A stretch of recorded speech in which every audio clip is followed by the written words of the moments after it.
What's up, everybody? Well, guess what? It's another beautiful day out here in Montana. As you can see, the skies are clear. There's not a cloud in the sky.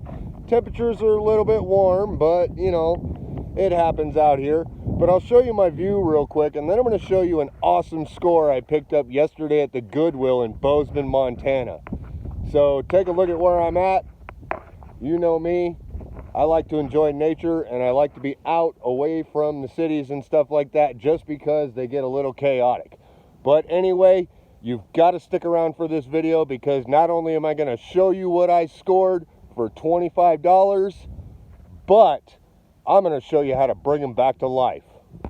So as you guys know, I usually hit the thrift stores in multiple different cities at least once a week, sometimes more than just once a week. And yesterday I hit an ultimate score. Check these things out. So these were $24. Right? So these are RMUs. They're Rocky Mountain Underground powder skis, okay? Now they're probably around a 198, and they've also got the marker griffin binding on them, which is totally awesome. It happens to be the same binding that I have that I'm going to be putting on my other powder skis that are reverse camber. So I'm going to get a little bit more sunlight, and I'm going to show you what's going on with these and show you what I got to do to bring them back to life. Alright, so check this out. Just so you think that I'm not blowing smoke, you can take a look at the tag right there, okay? I got these for $24.99. This is not something you always find at a thrift store. And with marker griffin bindings, it's a total bonus. These skis used are over 500 bucks. And the best part about this particular pair is they've barely been skied. You can tell. You look at how much is on them and the conditions of the edges, and it tells you the person that had these really didn't ski them that much. And they must have been sitting in a garage for quite a while, because if you look right there on that brake, you'll actually see a spider's egg sac. So these things have been sitting for quite a while, and as you can see, the bases are extremely dry. So when you're dealing with skis and snowboards and you get this chalky looking look to the base, that's when you know the bases are really dry and they've been dehydrated and neglected. So there's a little bit of rust on the edges, but other than that, the edges really haven't been tuned either, which tells me these skis really haven't seen that much ski time. So I'm going to go ahead and bring them back to life, and I'm going to take them out on the slopes and see how well I can ski a powder traditional camber ski, because normally I ski reverse camber. So I'm going to show you the tools that are involved in this type of work, and then I'm going to show you how it goes. That way, when you need to do your own equipment, you can do it and you don't have to spend the money at the tune shop. Alright, so check this out. Anytime you go to tune your own equipment, there's a couple things you need to keep in mind. When it comes to adjusting these bindings and the DIN settings and stuff like that, if you're confident enough and you know what you're doing, by all means you can do it yourself. The rest of the time, I highly recommend that you take it to a professional to at least get your toe pressure and your forward pressure and your distances for your boot done by a professional, just in case. But as for the rest of the stuff of bringing these things to life, you've got to have your tools. So I've already got these adjusted for my boot. I'm confident enough that I'm going to run them. All I got to do is set my DIN pressures for my toe and my heel, and I'm off on the slopes with them to try them out. But I might as well show you the equipment involved. Now, for this particular set of skis, I'm going to need to get the rust off the edges, and I'm going to have to rehydrate the base. So I went to Harbor Freight, and I bought one of their little watertight boxes just like this, the Apache. This one happens to be the 2800, and as you can see, I have it filled with all the equipment, including the ski wax I use. This is an all-temp wax, and it has a specific application. A lot of people like to scrape wax off. This particular wax does not get scraped off. But when you're dealing with getting rust off your edges, you need edge tools like these right here. Now these have numbers on them. This one has an 88 degree on one side and an 87 degree on the other side. It's basically a little file like that. And then this one you can actually get in a decline kit that you could buy at Bob Ward's and other ski shops. And this one has an 88 and a 90 on it. And then if you go a little bit farther in depth, when you're dealing with tools and equipment like this, they have more advanced degree tuners like this. And you've also got tools that help you rip the edges, kind of like this tool right here. Now this tool is designed to go ahead and put on the edge of the ski right here, and what it does is that little burr right there will shave the sidewall so that you can go ahead and retune the side edge at a 90 degree, okay? But today all I'm really going to be doing is taking the rust off the edges. So because I'm going to start on the sides, I'm going to go ahead and use the 90 degree so that I can get the rust off of the edges. And then after you're done with that, if you really want to, you can follow it up with a diamond, which I'll literally have to dig and find it, but you can follow it up with a diamond edge tuner like this right here, and that will take the coarseness off of the edges and make them super smooth, okay? And then the other thing you're going to need when it comes to waxing are these rubber bands, all right? So I'm going to go ahead and get this ski flipped and get the equipment out that I need, and then I'll show you real quick how to do this. So anytime you go to do any tuning on skis whatsoever, they do have brakes, and that's what this is right here. So if the ski pops off your feet, these will go down and it'll stop the ski from taking off down the hill. You need to get them out of your way, otherwise this becomes a total nightmare. So you take this rubber band, you basically compress the brake pad right there all the way down as far as you can, and you take this rubber band and come up and over and lock it in place. And trust me, it can be a little difficult at times, but once you get it, it should look just like that.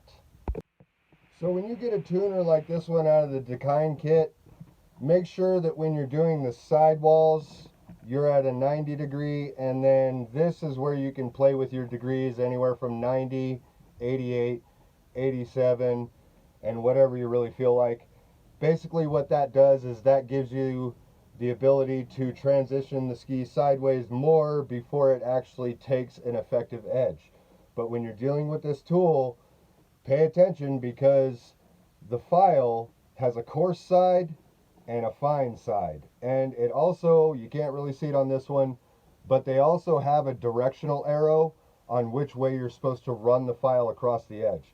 So I'm going to go ahead and do a 90 degree with this one, and I'm going to do it on the fine side, and I'm going to make sure that the arrow is going that way so that when I go ahead and pull this, it's grinding in the right direction. And all you basically do is set it down just like that so that it's on the ski just like this, and then you hold your ski and you go from one side in one fluid motion all the way across just like that, and it'll take all that rust off, any burrs or anything like that, and it'll re-sharpen and re-straighten that edge so that you went ahead and tuned your edges and they're good to go for you.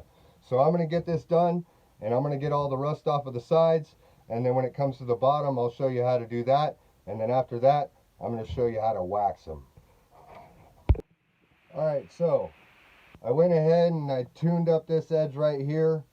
I didn't get all the rust off of it in case you could see any there, but I figured the snow surface is going to go ahead and take the rest of it off. I just wanted to make sure that the angles were correct, and then I got most of the rust off. So when you're doing the base side edge, those tools really don't help you that much, so you end up having to do it the hard way unless you take it to a shop and just have them tune your equipment. You take your diamond stone and you get your very end of the edge, and you literally rest just that little bit on there, and you go over it just like that.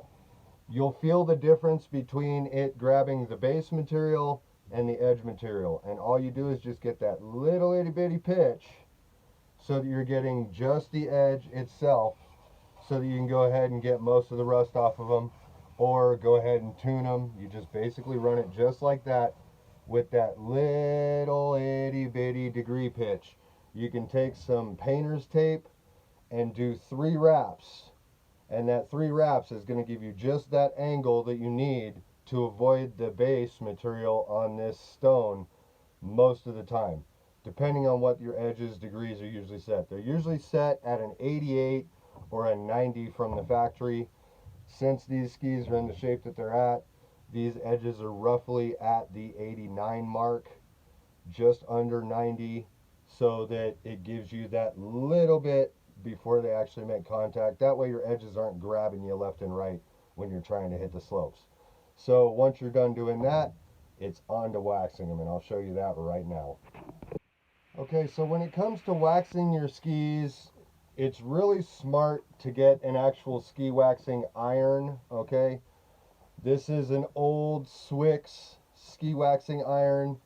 It has no holes on the bottom, and as you can see, it is cambered. Now, this one has a light on it that lights up while it's warming up, and then the light shuts off when the iron is up to temperature.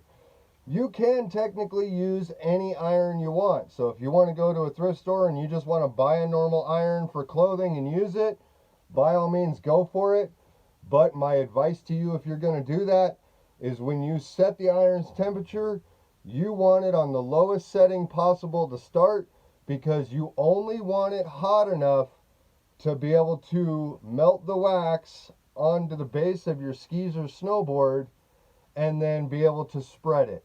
You don't want it insanely hot, because if it's insanely hot, you can cause a lot of damage to the base.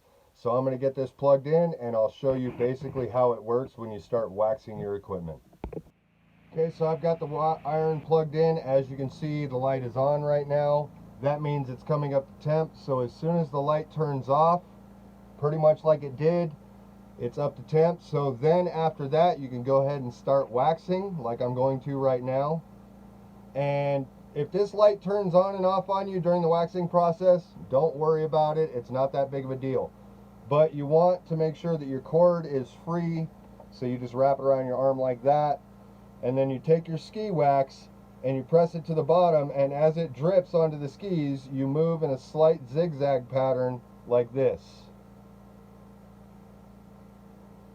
You want to drip in a zigzag across the ski just like that, so that you can go ahead and coat the ski evenly with the same amount of wax. And then after that, you're good to go ahead and start your waxing process. So as you can see, this is what you want the bottom of your ski to look like once you're done dripping your wax on it. You want it zigzagged and then back and forth a couple of times depending on how dry the bases are. These are very dry, so I want to make sure that I have plenty of wax on it.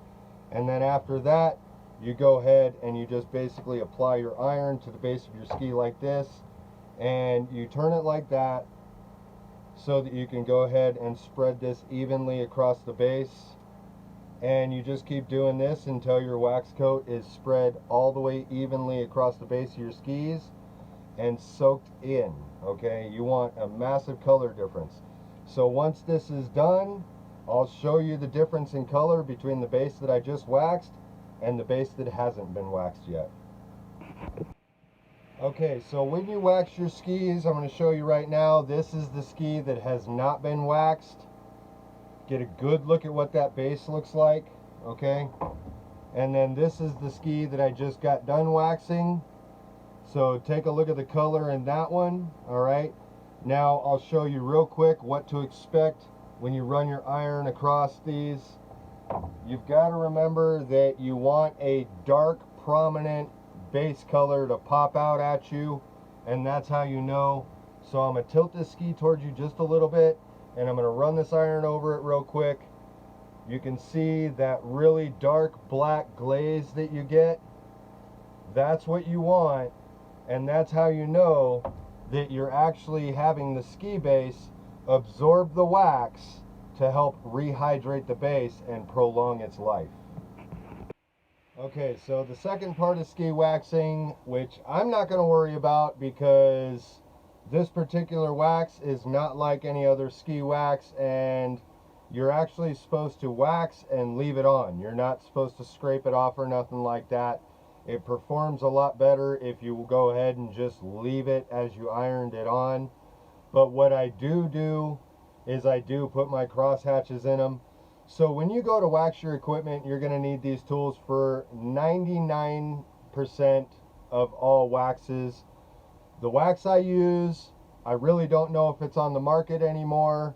A buddy of mine was manufacturing this stuff, and then I decided to manufacture my own ski wax. And when he kind of stopped doing it, he gave me a bunch out of his inventory. So this is what he was making right here. It's an all temp, super fast wax, and it's called Slick Willie's Banana Wax. Okay, now if you can still find this in stores, trust me, it's well worth it, especially when you get stuck on the flats. But for any other ski wax, including this one, if you choose to do it, you don't have to do it with this one, but you do with others, you're going to need a wax scraping bar. Okay, now with these, let your bases cool completely so that your wax bonds itself very well to the base, and then you'll take this and place it at a 65-degree angle all the way up to an 85-degree angle so that you have that little sharp edge, and you basically scrape the wax off of the bottom of your skis. Once you're done doing that, you're going to need your green Scotch pad.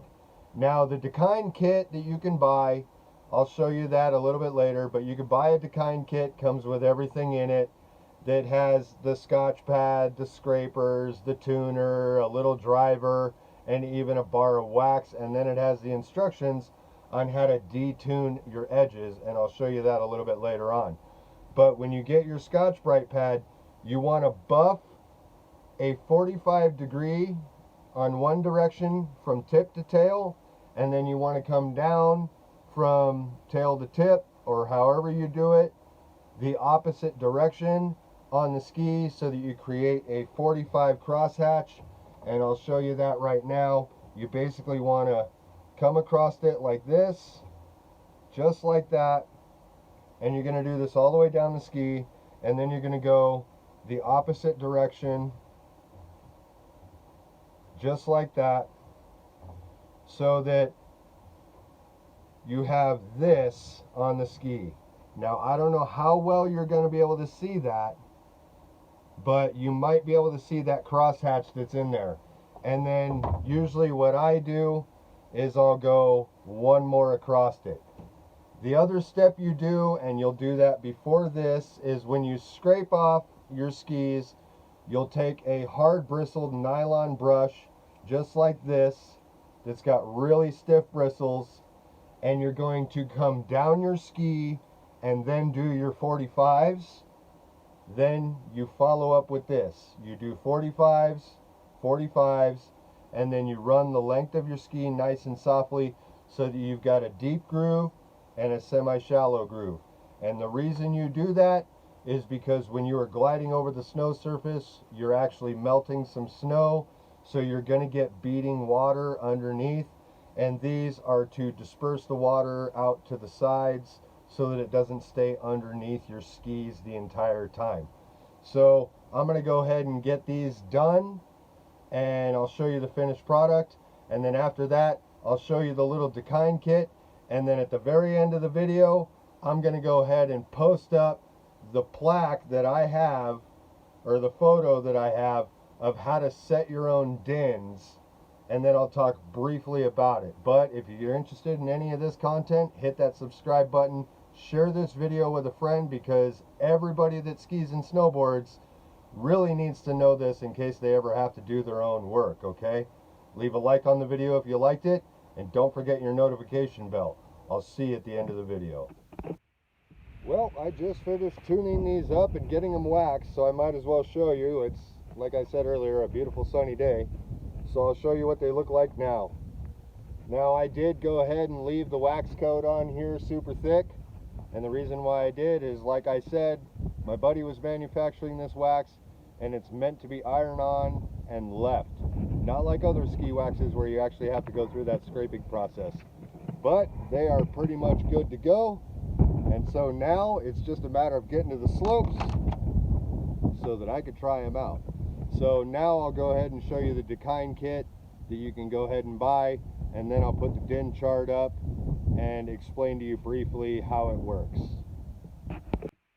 Okay, so you can go to Bob Ward's, you can go to a ski tuning shop, you can go to a ski rentals, repairs, even your general ski equipment store at your ski resort, and you can pick up one of these. This is a Dekine quick tune kit, and it has basically everything that I was using in it. I always put a stick of P-Tex in it because you never know. This is actually called a P-Tex candle, and I'll get into this in another video when I do some repair on another board, provided I just don't feel like doing it and send it to a shop. But if I do, I'll show you how this works. I just add one of these to the kit. They don't come with it, but the kit does come with all this stuff in it. So it gives you your triangular scraper with your wax edge removal notch in it, and then it gives you your scotch pad in it. They give you a bar of wax, they give you that edge tuner for reshaping your edges, and then they give you this little tool. Now this little tool has a flathead, a couple of different types of Phillips. It actually has a box end wrench attachment on the inside just in case you're running specific snowboard bindings and stuff like that. But I will say right now, when it comes to this tool, don't torque it too hard because it's not built to last. This one's actually broken, so when I go to tighten things up, I have to go back to it with another screwdriver because it just doesn't get it tight enough. And then on the inside right here with every single one of these kits, they give you your instructions, okay? This is your tuning instruction booklet, and it'll show you everything you need to know about the tuning and stuff like that. Now, when it comes to the chart that I'm going to go ahead and put up on the end of the video, I want you to pause it. It's only going to be up for a few seconds if I can add it to this video. So you're going to have to pause it to get the information off of it. But basically the way the chart works is it works for your height, your weight, and the size of your boot. And if you're wondering how to determine what the size of your boot is, on either the inside side of the heel or the outside side of the heel, there is a millimeter number, okay? And then there is also a secondary number. So the secondary number that is a smaller denomination than the other number, that is your actual boot size. The larger denomination number is the length of the boot sole, okay? And that's what you need to go ahead and do your binding adjustments and stuff like that. So like I said, pause the video so you can get a good look at this chart, and I'll see you guys later on the slopes when I test those skis.